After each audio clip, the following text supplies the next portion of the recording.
Hello Capricorn, Sun, Moon Rising, and Venus signs. Kumusta kayo? Sana po ay nasa mabuti kayong kalagayan. Welcome back po sa Star Tarot. At kung bago kayo rito, welcome din po kayo. Please subscribe, like, share my videos, and leave me a comment kung naka-resonate po kayo. Thank you.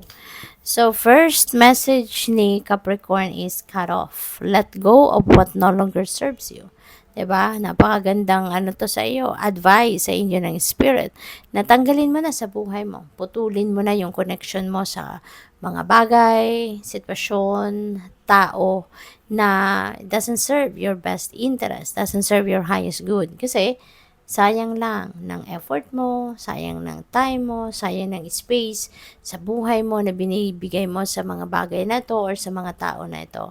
'Di ba? Now, whereas kung yan ay i-free up mo yung space na yan, magkakaroon ka ng space para sa mga bagong experiences, bagong sitwasyon, bagong bagay, bagong tao na pwedeng ma-meet mo along your journey, yung ganon. No? Kaya, kung ano man, anything or anyone that doesn't serve your highest good, kahit sa anumang panahon, diba, anumang pagkakataon, dapat hindi na natin yung binibigyan ng lugar sa buhay natin. Okay? Para mas magaan ang buhay kapag walang mga ganyan. Bagahe na lang yan sa iyo eh. Parang bagahe na lang. Parang clutter, kalat na lang yan sa buhay mo. Kaya might as well let it go, no? Release them para magkaroon ka ng space para sa mga bagong dadating. Okay? So, we have epiphany, cycles repeat until the lesson is learned. Ayan. So, parang ano to, karmic cycle, no? Maaaring meron kayong karmic debt pa, no? Maaaring kung ano man ang bagay na to, or ano man ang issue na to, or ano man ang situation na to, siguro marirealize mo sa ngayon na paulit-ulit itong bumabalik, di ba? Maya't maya, meron kayong na-experience na ganito. It's because hindi nyo pa ito na-address ng tama. No? Kaya ito pa ulit-ulit nang bumabalik because you've never learned the lesson yet. Diba? At yun ang purpose kung bakit ito nangyayari, because there is something that you need to learn from this situation. And kapag hindi mo pa yun na-pick up, hindi mo pa nakuha, hindi mo pa natutunan, babalik at babalik yan. No? Kaya maaari, no, na ma-realize mo na yan sa ngayon, and you will be able to figure out na, teka lang, parang yung bagay na to, nangyari na to sa akin dati, tapos ito na naman, ulit na naman, 'di ba? So maaring ngayon magkaroon na kayo ng realization na sige na nga i-address ko na to. Sige na nga harapin ko na to, no? So what else? We have soulmate. Wow, someone from your soul tribe, no, is coming. Maaari, no, na ito ay mamimit mo na sa ngayon, mamimit mo na yung soulmate mo, at not necessarily na yung soulmate mo ay magiging jowa mo, ano.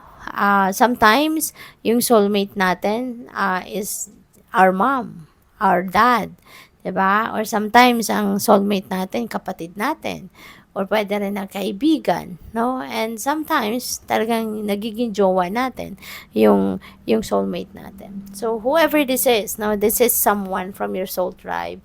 At yan ay mamimit mo, no? Mamimit mo or maaaring ma-figure out mo na, wow, si ano pala, siya pala yung soulmate ko. 'Di ba?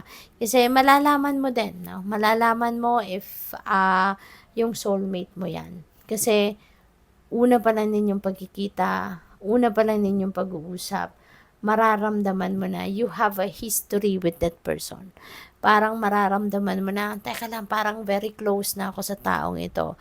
Parang super connected ako sa kanya, 'di ba? Yung ganon. At alam mo 'yon, no? Alam mo na meron kayong parang mararamdaman mo, parang ano, ang gaan ng pakaramdam ko sa kanya. Parang kilala ko na siya dati pa, yung ganon. So those are some of the signs, no, na you already met your soulmate. So what else? We have eccentric person. Ayan, so this is a person with a different worldview. You know, this is someone na very unique.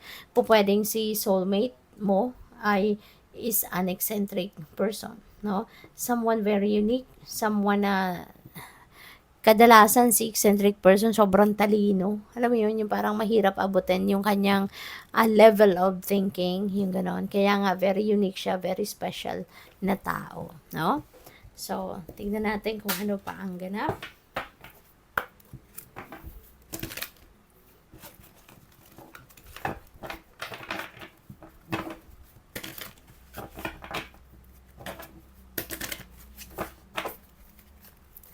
So, we have rest and rejuvenation, Capricorn. Okay? Kailangan mo na ng pahinga. Maybe you are exhausted. No? Physically, mentally, emotionally, you are tired, burnout, mga ganon siguro. You know? Kaya kailangan mo na magpahinga.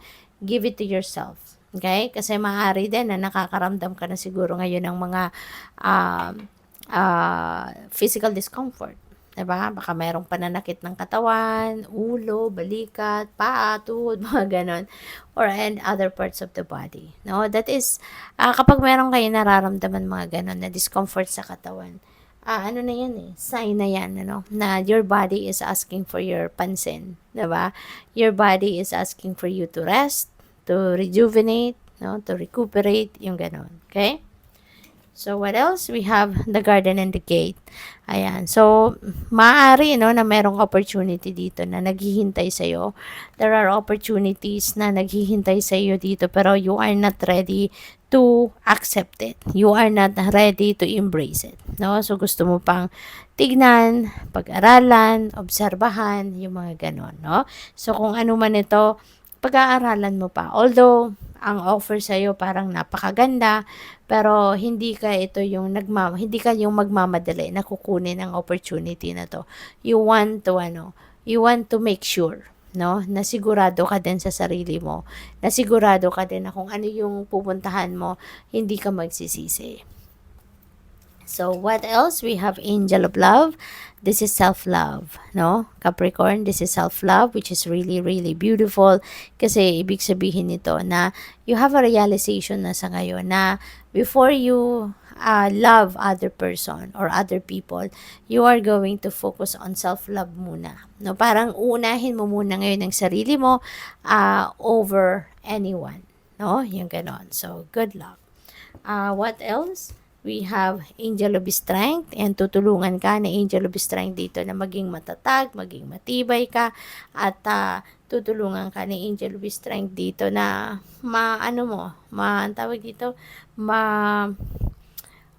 mapagtagumpayan mo, no, yung mga obstacles, mga problema, mga ganon. Ano? Kaya nandito siya, si Angel of Strength, para suportahan ka at tulungan ka, at tulungan kang ma-activate, no, yung lakas ng loob mo, yung tibay ng dibdib mo, yung bravery mo. Okay? So, what else? We have 10 of Wands. Ayan. So, burden ito no? Merong burden. Maari na ang iba sa inyo rito ay nahihirapan. Kaya siguro kayo kailangan ninyo mag-rest and rejuvenate because pagod na kayo, no? Pagod. Maybe this is emotional burden, pwede rin na physical burden ito. Maaring sa trabaho, ang dami-dami ninyong trabaho, pagod na siguro kayo. Maybe you have a lot of duties and responsibilities at work, no? Pwedeng ganon.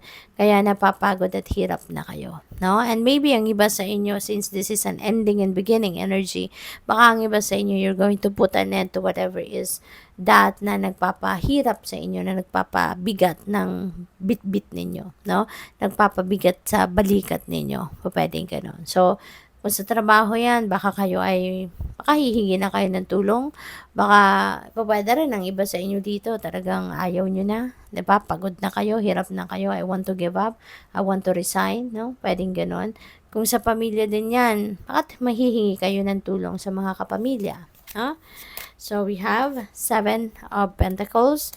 Parang naghihintay, no? Maybe, there is something dito na ginawa kayo, nag-effort kayo, ginagawa ninyo ng paraan na naghihintay na lang kayo na resulta, no? Maybe, meron kayong, kunyari, merong endeavor, no, that you have put all your efforts, time, and energy into it, at naghihintay na lang kayo ng outcome, no? So, maaaring ganon. So, what else? We have 4 of Cups. Ayan. So, may offer sa inyo, mga Capricorn. Pero, hindi ninyo pinapansin. Or baka yung dinededman nyo lang. No? Or it's either, alam ninyo to, pero hindi nyo lang binibigyan ng pansin. Dinededman nyo. Or totally na hindi ninyo ito alam. No? So, just in case, no, hindi nyo talaga alam ito. Open your eyes, open your ears, diba? And open yourself to something new, no? To different offers na pwedeng dumating. Kasi maaring ito na yung hinihintay mo, hindi ba? Maaring ito yung ine-expect mo.